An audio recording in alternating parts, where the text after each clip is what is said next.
Vous savez que 2 fois c'est écrit dans la Torah la phrase de. Bravo, on peut l'expliquer. Deux, 2 fois c'est écrit dans la Torah où Shne Neharav Imo. Et voilà qu'il est accompagné de ces deux Neharav, de ces deux, on va dire, jeunes hommes qui l'accompagnaient.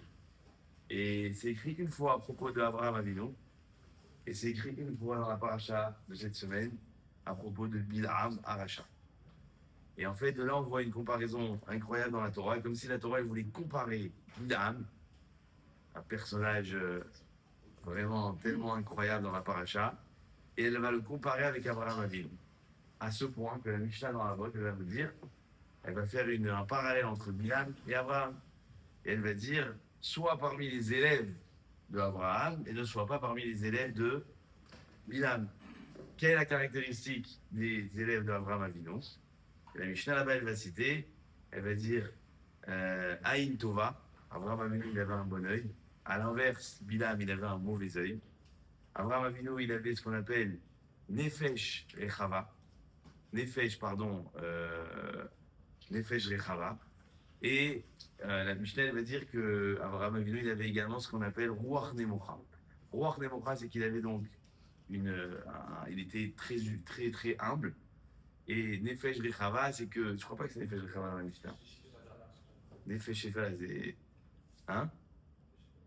Nefesh Shefela dans la Mishnah. C'est ça? Et Nefesh Shefela, ça veut dire qu'en fait, il n'avait pas beaucoup d'ambition dans la matérialité. Contrairement à Bilham, qui lui, non seulement il était orgueilleux, mais en plus de ça, il avait envie de tout ce qu'il voyait dans le monde. Et pourquoi je vous dis ça? Parce que si vous prenez, en fait, les Chachamim, ils donnent un petit remède, que le mot Nahar, ça fait allusion à ces 3 choses. Nahar, on a la lettre Nun, qui fait allusion au Nefesh, donc comme on l'a dit, de Rechava, ou malheureusement, Rechava malheureusement, ou alors Shefela. Et ensuite, on a Ruach, la lettre Aïn, qui est le Aïn, bon ou mauvais, et Ruach, Resh, qui est Ruach, donc celui qui est orgueilleux et celui qui n'est pas orgueilleux. Pourquoi je vous dis ça? Parce qu'en fait, la particularité en fait, de ces midotes, de ces 3 midotes, que Bilham il avait le point commun, c'est l'orgueil. C'est quelqu'un qui se sent au-dessus des autres. Et en fait, la différence terrible qu'il y a entre l'orgueil et les autres midotes, c'est que l'orgueil, l'homme, il ne pourra jamais se rendre compte qu'il est sur la bonne voie ou sur la mauvaise voie. Un menteur, c'est un menteur, il sait que c'est un menteur. Mais quelqu'un d'orgueilleux, malheureusement, il est souvent trompé par son orgueil. Son orgueil, elle le met dans quelque chose qui l'empêchera de trouver le limite. Et on ne se rend pas compte combien des fois, quand on voit comme ça autour de nous, parce que nous-mêmes, on ne se voit jamais, mais quand on voit autour de nous des personnes qui sont orgueilleuses, ils ont l'impression qu'il y a plein de problèmes, alors que le problème, c'est eux. Et c'est fou, parce que vraiment, c'est choquant quand on parle, évidemment, on le voit particulièrement chez les autres, on le voit moins chez nous.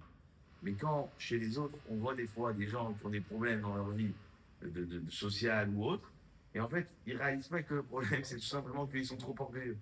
D'accord?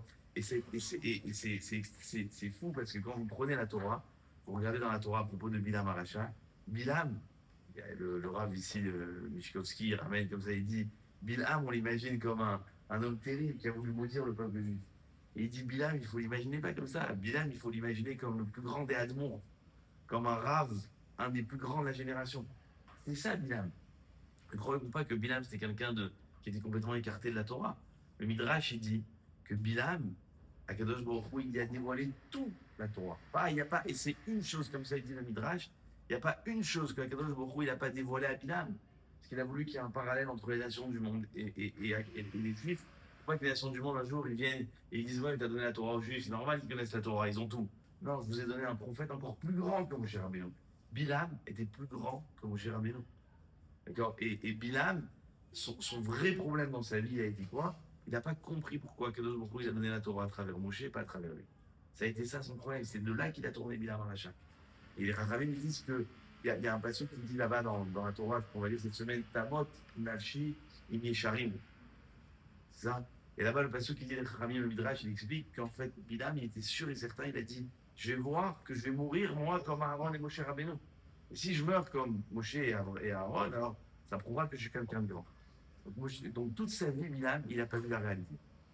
Comment un homme aussi intelligent, aussi puissant, aussi grand que Bilham, il n'a pas vu la réalité? Et en fait, la seule réponse à ça que Chachamim il donne, c'est l'orgueil. C'est-à-dire que l'orgueil, elle peut nous faire passer à côté de notre vie.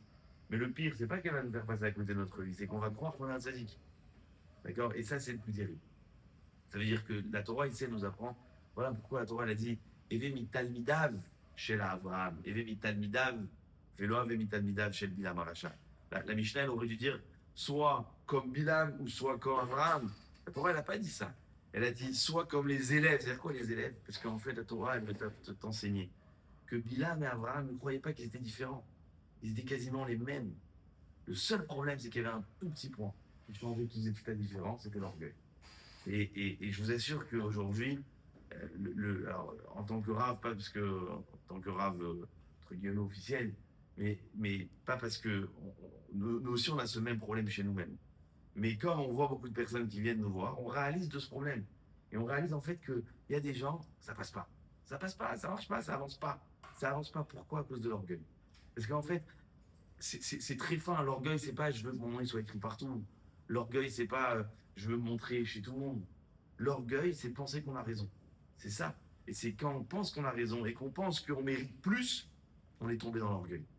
Et vous remarquerez qu'à chaque fois dans la Torah, elle a choisi toujours les plus anaves. Mon cher Rabbeinu, pourquoi il a été choisi? Parce qu'il ressemblait au Har Sinaï. Le Har Sinaï, c'était la plus petite montagne.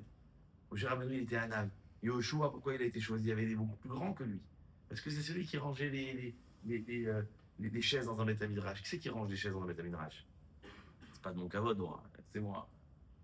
Moi, je vais offrir autre chose, mais pas les chaises, pas ranger le Beth Midrash. En fait, c'est une marque de Hanava, c'est un symbole. Et vous remarquerez qu'à chaque fois, c'est ça dans la Torah. C'est qui le plus grand rave d'Eric Shonim dans la Torah? C'est qui? Celui qui est le patron de tous. C'est Rashi. Rashi, il est respecté chez tout le monde. C'est le seul qu'on étudie toute la semaine. On a un triomphe d'étudier la paracha avec Rashi. Pourquoi? Parce que Rashi, c'était l'homme qui était Anav.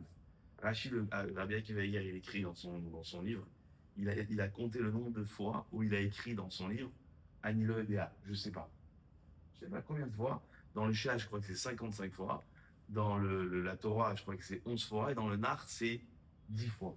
76 fois, Rashi écrit je ne sais pas.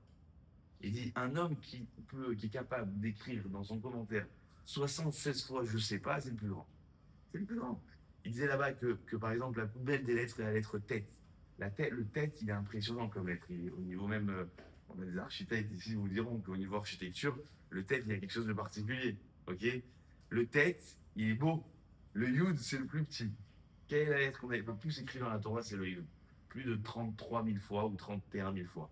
Le tête, il est écrit 1000 et quelques fois.